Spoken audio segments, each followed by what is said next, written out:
Hey, Shalom. Shalom, shalom. Hey, want to start off as always by giving no praise to All praise to Yahweh, Yahweh, Bahashem, Yahushai, Bahashem, Bahashem, Akar Kadash, Kadash, like double honest apostles of great millstone. double honors. I want to see brothers in the work of the most on truth and in sincerity. There's a couple brothers from the London camp. Let's go and do a quick one, see where the spirit leads, and everything. But yeah, one of the things we were just speaking about is basically the pride, of say these Americans, man. Right, but I was just recounting some stories. I've got some stories of some Americans that are in, stories of Americans and stuff like that, and just the pride. But the thing is, it doesn't stop at just these Americans. These Edomites as a whole are proud, man. And all of this reporting that's been coming on in regards to the whole Ukraine thing.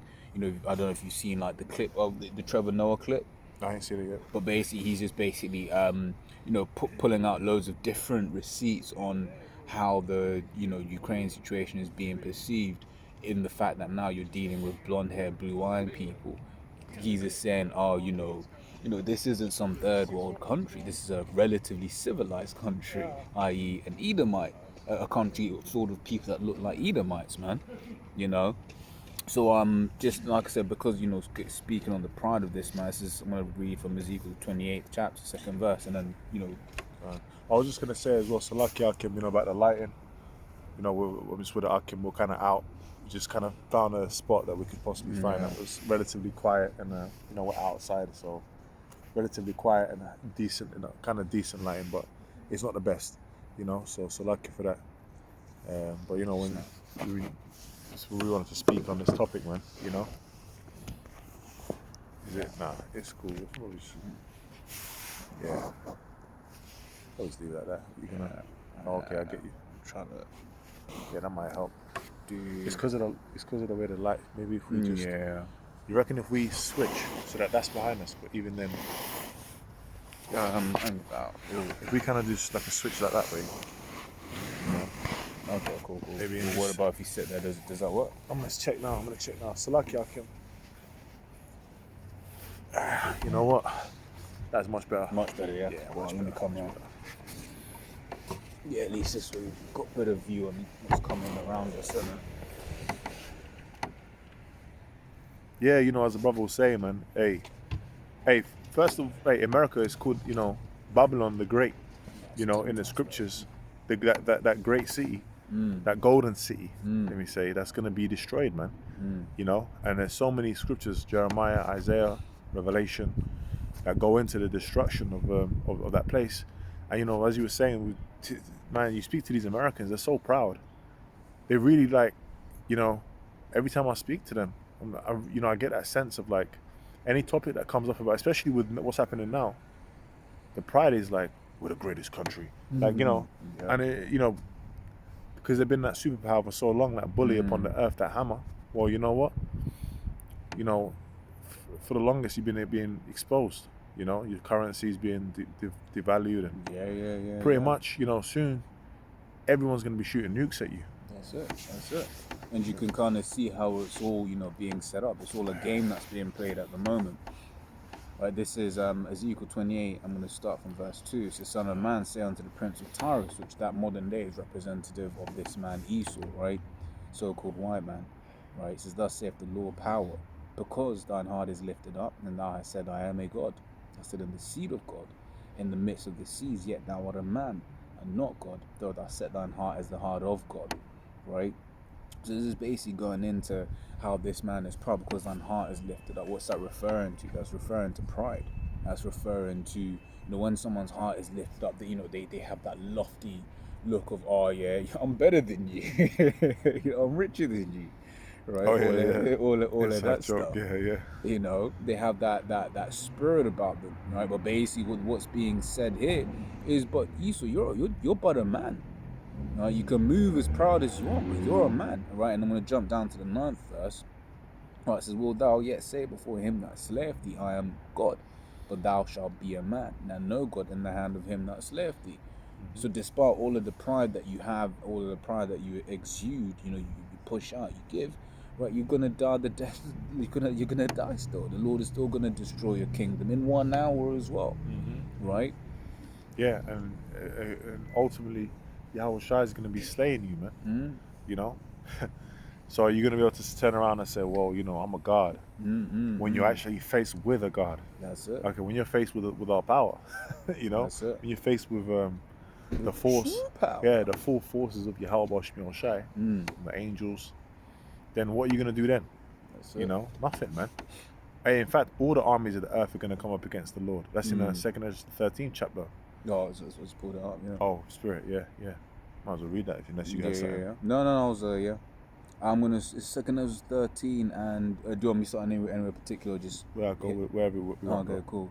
I'm just gonna try and jump straight to the point.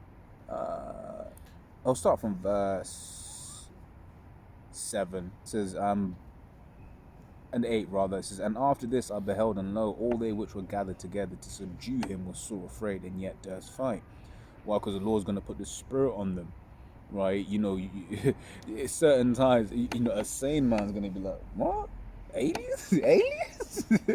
You know, because you know these are coming. Look, it's like, "Oh shit, I ain't gonna fight that. I'm gonna run away." But now the Lord's gonna put the Spirit on them to actually come up and try and fight against them, right? And it says, and lo, as he saw the violence of the multitude that came, he neither lifted up his hand nor held sword nor any instrument of war. But only I saw that he sent out of his mouth as it had been a blast of fire, and out of his lips a flame and breath, and out of his tongue he cast out sparks and tempest. Meaning what? The Lord's going to give the command, okay? And then you're going to get them lasers from the chariots, man. You know? Which is concentrated fire. You're going to get zapped. You know, that's what's coming to this kingdom. That's it. Because you're going to have the missiles and the lasers, you know, you're getting the destruction in America. But that ain't going to stop. You know, the whole kingdom is going to, remember, it says in Revelation, on his head were many crowns. Lord's taking down every single bit of power structure here, because this place needs to go down for us to start building the kingdom of heaven, kingdom of Yahweh Shai, you know, in righteousness. That's it. So it goes on to say, and if I can just add on that, that's why, you know, we're not saddened by what's happening right now. We're excited. Prophecy. Prophecy, and even all the things that are to come. All the Scripture says in Acts 14:22, right, through much tribulation you shall enter into the kingdom. So, you know, when this man because as we were saying before, right, about how the way he has basically spun this propaganda so that now everyone hates, you know, anything Russian, right?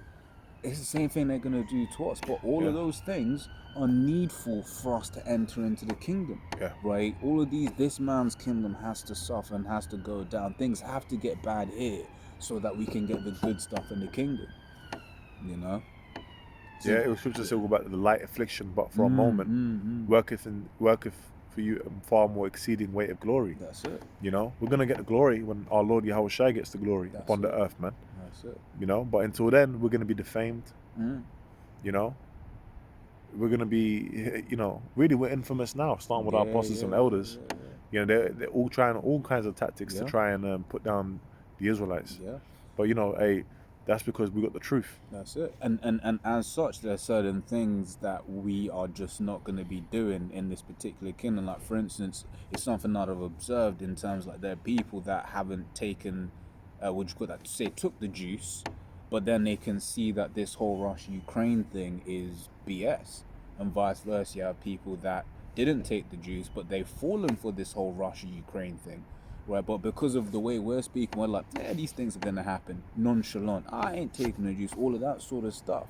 Right, it very much is putting, and then whatever the next thing is, you know, because it ain't gonna stop here. There's gonna be more stuff. And we know, and the reason was, and you know, that's why the scriptures say in Isaiah 33:6, that knowledge and wisdom shall be the stability of thy times. To everyone else, might seem weird. It might seem weird. Crazy or whatever. The word I was really looking for is like, they're marveling, how is this person so calm about these situations? Because we know what's actually going on. Exactly. We know what. Hey, look, we know that something needs to pop off in the Middle East. You know, the least of the flock shall draw them out. We know Israel needs to do something to really pop this off. And you know what? Before all of that straight calamity, before the missiles, all that, we know what? The Revelation 13 and 16, one of the major prophecies has to come to pass. You know, it's imperative. It is needed. The times are all measured. That's it. The Lord there's an order to prophecy. There's an order to when the Lord's going to come. That's why you can't force the Lord's hand, man. This is the Lord's time. The scriptures say, wait not my love till he please. You know? Yep. Yahweh Shai is going to come.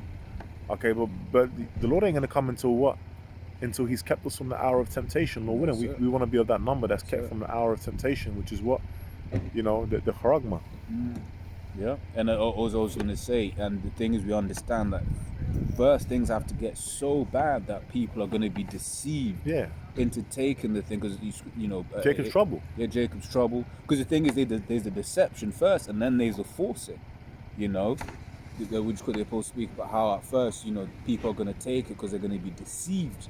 Right, for instance, Esau with his technology, Revelation 16:14 speaks about how through his miracles, right, he's basically going to be deceiving people into, like, for instance, DARPA brought out that thing which basically tracks whether you've got the old, the CV, or even the and they got the wasn't the brain, there wasn't the brain one Neuralink with the there's that, but there's also, wasn't there the woman that had she could see. Okay, yeah. Recently, there was a article about that. There's a few of those. There are, because, like, for instance, you see people who will have like something there just in their body that will rather just behind their ear, and that's like an implant that helps them hear. Yeah. You know. And Esau puts all of that. He's putting these implants all into his TV shows, his movies. There's a TV show I was watching recently, which I got to catch up with it. It's I think it's called Severance. Yeah. Either Severed or Severance. Damn. But in that they show you the charagma, and basically these people go through a procedure, right? Where once they get it in their brain, it separates them from being able to remember the difference between their personal life and their work life. Would you look at that? So they go into their work life. So it just shows you that Esau is looking to what? He's really looking to control. You know, every aspect of your life, man. You know, he wants to be as a god. As a god. He wants. That's how proud he is.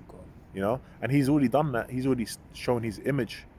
Okay, you got Cesare Borgia, Serapis Christus. You know, you got that image all around the world. People look at what? Jesus. You know, and you got all. You know, and you got that image of him. But you know what? Ultimately, it's about what? The image of the beast, which is this man's system. That's it. You know. This man's system, to worship the image is to worship his actual system, you know. And you know, if you worship his system, then what you're going to do is you're going to end up taking the mark of the system. You know, because you can't see anything past the image. Right? Yeah, and that's this man. You know, this is his way of life. It's his philosophy. Everything that Esau pushes out. You know, for you to look at him like that's your savior, that's your God. You believe in him. You know, and his ways. That's it. So I wanted to get this. This is Job 9:24. So the earth is given into the hand of the wicked, right? So the Lord has given this man Esau the power over the whole earth.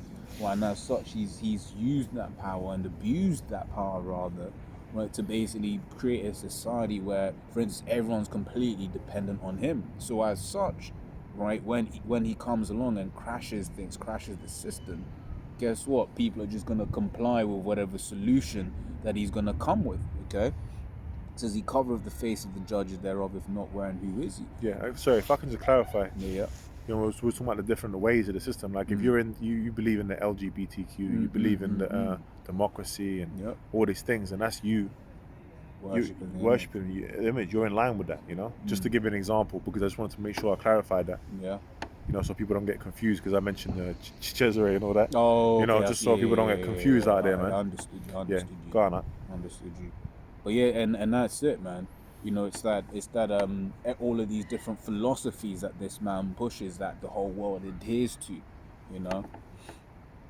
So yeah, it says if not where cover the face of the judges thereof. I got this because I'm also speaking about how, you know, he sets up his image. And the number one thing that he's set up is he set up the image of, you know, our Lord, but looking like him, right? Completely going off, man. Yeah, he's saying that's the Lord in the scriptures. Yeah. No, you read Revelation, the first chapter, it will tell you that the Lord's a so-called black man. Yeah. Okay, hair white as wool. Yeah. Woolly texture, afro texture hair, man. The Lord was a Judite from the tribe, the tribe of Judah, Yahweh. You know, it's in the name. The name is in the name. Hey, Yahweh, knowing the name of the Most High, the Father, is in the name. because it means Yahweh means Yahweh is thanks. Yahweh thanks, you know. Yahweh, and Da being the shortening of Dawada. Tawada, yeah. So, and from the nation of Israel, man. That's why the Lord came to save His people. But you know, that's one of the lies that's pushed out by the devil. Yeah. Devil. You That's know, it, which devil means deceiver. Okay. And this is Revelation 13:15. It says, and he had power to give life unto the image of the beast. Now, what is the beast? That is Esau's power structure, comprised with 7 heads and 10 horns. 10 horns being the basic representative of the EU, but it started off as the EEC, European Economic Community. yeah. The original 10 members. Yeah, original 10 yeah. members, right? And then the 7 horns represent 7 Edomite nations, right? But that's, all in all encompasses Esau's power structure, right? So anyone saying that it's, it's Edomite women, that it's the, what you call it, the image of, is in the physical picture of Cesare Borgia, right? You're going off because Esau had, this is about Esau's power structure. That is in this kingdom. What about people that aren't part of the beast? You know, but ultimately everyone's gonna have to adhere to that. That's it.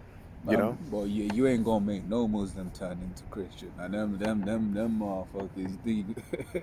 Them guys that go to the Kaaba stone every year. You think you're gonna turn them into Christian? No, because that's some old BS philosophy, man. Yeah, and they ain't white women. The whole, the MRK. That's not the. Yeah. Come on, man. We're talking about the digital all here. You can't. You can see the whole structure, the whole infrastructure going towards it. Every move that's being made by this devil. Okay. Especially in the last 2 years. Yeah. Even for ages. But yeah, you're right. It's getting amped up. Why? Because we're closer to the time. That's why that's why we can't freely speak about it. Because if we start speaking about it now, you know what they're gonna do? They're gonna start clipping the channel, man. That's it. That's it. So it says, that the image of the beast should both speak and cause as many as not worship the image of the beast should be killed. And once again, that's where we're heading into, man. Right? This man, you can see just how quickly he just changed, and people are pouring out vodka because it's Russian. Damn, they're doing that? Bro, these guys, they've gone completely, what do you call it? So McDonald's earlier on today said, okay, cool, we're gonna stop trading in Russia. Coca-Cola, I think they're being pressured to stop trading in Russia. All these different companies are being forced, which, to be fair, I was reading it from a load of like conservative commentators in the US, and then they were like, wait, are these punishments? What, no McDonald's, no Coca-Cola, no TikTok, right? TikTok has stopped allowing live streams and all of that in Russia, and then they were like, yo, is this punishment? Well, it's funny because these sanctions and stuff isn't really effective. That's it. It's affecting. These things are affecting the mindset of the people and the economy. Yeah, it ain't stopping the military. Yeah, that's it. That's it. Okay, they could say it's blocking funding and stuff, but ultimately, you're not going to be able to stop that. You know how much money goes into military complexes every year.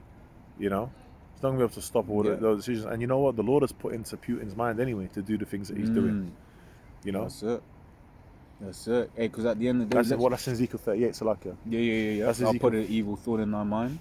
But that's going more into when it's going into the destruction itself. But yeah, I know Ezekiel 38 and 38. Yeah, turn thee back. All of that. Put hooks into thy jaws. Yeah. Which once again you quoted Isaiah 33:6. For us, we're seeing it. So like, oh, okay, cool. That's that prophecy being fulfilled. Yeah. Oh, like you remember the coup in Turkey? Yeah. Because I remember before then, I was like, even because you said it as well. Like before then, it was kind of like, yo, how's Turkey gonna become aligned with Russia? And then the coup in Turkey happened. Like that. I don't remember saying that. I know that. Because I remember I said that, but you was like before how Turkey used to be very much a patsy of the United States. It was my dad that said that. Yeah. I used to talk to my father, and I used to tell him, well, this is my, I was a bit looser with the tongue. I used to tell him, it's prophecy. It's in the Bible that says that, Turkey will side with Russia.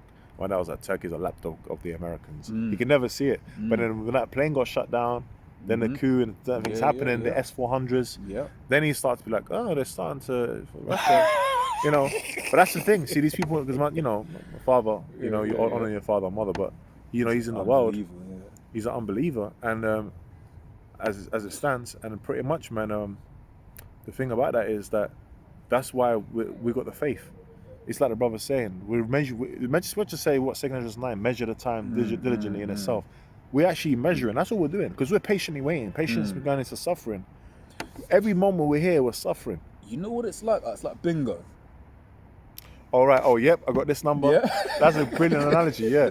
And then until we get bingo, you know, bingo is going to be when Bingo's gonna be boom when Yahweh Shai comes, That's man. it. You know. You know.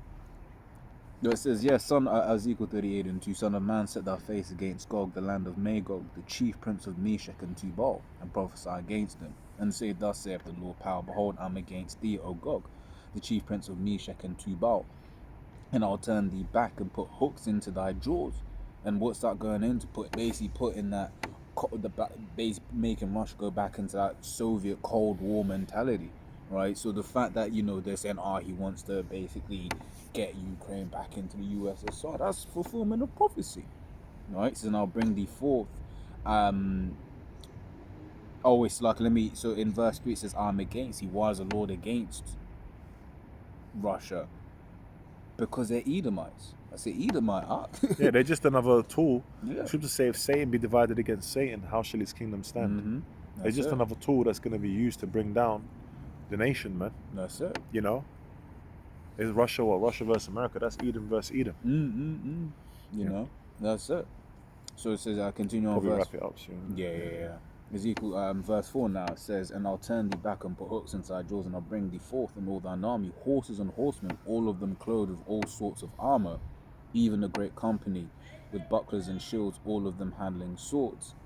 Right? We'll just finish this and we can close it up. It says Persia and Ethiopia. And Persia, what's that? Iran, as they say, right? Ethiopia and Libya. And man, you just reminded me, because there's something that I need. I saw a map, right, where it's basically like the different alliances. And basically, if you're Western, then you're supporting sanctions against Russia in regards to Ukraine. But everywhere else has basically either supported Russia or has abstained. Right, basically meaning, look, we ain't trying to ruffle those trade agreements. Exactly. You know, which ultimately that's what it comes down to, isn't it, with these people. But reason why I mention that is with all of the quote racism, you know, of basically them Ukrainians not allowing people to escape if they look a particular way, or of basically of now all of a sudden they're able to get refugee status easy, whereas when it was black and brown people, they weren't able to, so-called black and brown people, they weren't able to get refugee status. It's almost making them nations look like, y'all didn't care when it was us, right? So all of these alliances are being made, man, you know, because you might just be like Ethiopia and Libya. It's like, well, you know, what can they do? Well, hey, the Lord's going to show you, right? It says all of them with sword and helmet. Gomer and all his band, which Gomer, that's Turkey, okay? It says, and all his bands, the house of Togarmah on the north quarters, and all his bands and many people with thee. Be thou prepared and prepare for thyself, thou and all thy company that are assembled unto thee, and be thou a guard unto them. So Russia's going to be a guard unto all of these different nations, okay? Why? Because that's just prophecy, man. Or like the S400s. Yeah. As an example of that as well. Yeah. You know? Which to be fair, I was thinking about it. I'm not saying this as gospel. I was just meditating on it. Basically, NATO was saying, nah, Turkey, you can't get them S400s, right? Because basically, Turkey's a NATO member, not an EU member, but a NATO member. A NATO member. But the thing is, that means they also had a shipment of F-35s, and the way the air defense systems work is you kind of got to teach it what is. From my limited understanding, is you kind of got to teach it what is an enemy jet and what isn't, right? So then the F-35 is supposed to be a stealth fighter jet, and now the S-400s know about the F-35. So basically, the Turkey's military would have to teach the S-400s, which would basically mean teach the Russians about the F-35. You see it there. So that was the whole thing with that. But then, what happened after that? Turkey's economy started going to shit. You see it there. But there's all kinds of things out there, you know. We know the scriptures, we know the prophecies. We know that Russia is being a god, and that's it. We know that it's, and ultimately we know that the Russian Isaiah 13 talks about the Medes that regard the silver and gold. Ultimately, Russia's going to be one of the main players amongst the so-called European allies of America and all these nations that got this military tech, so this new capability, they're gonna shoot their missiles. That's They it. ain't gonna spare any of them arrows, man. Shoot That's to it. Jeremiah. We know that, man. Because there's all kinds of information out there. There's one thing I remember looking at where, you know, Turkey, they wanted the schematics of how the defense missile system works, you know. But one thing we do know is that a prophecy, man, that's where we're stable at, because why? You know, that's why when people don't know what the hell's going on, we know what's going on. So they're probably thinking, well, this is going to turn into World War III. No, these are just war pains, Wars and rumors of wars. Yeah. Well, we're really looking at the Middle East, Yeah. because why are we doing that? According to Yeah. prophecy, something that Israel, Iran, something's going to happen there. You know. That's it. That's it. Okay. So yeah, you know, as always, you know, Lord's what I was edifying. You know, we're going to close, give all praises to Yahweh, Bashem, Yahushai, Bashem, Rakakadash. Right, double honors to Apostle Great Millstone. Double honors. Honestly, brothers in the work of the Most High, truth and in sincerity. Shalom. Shalom to the elect.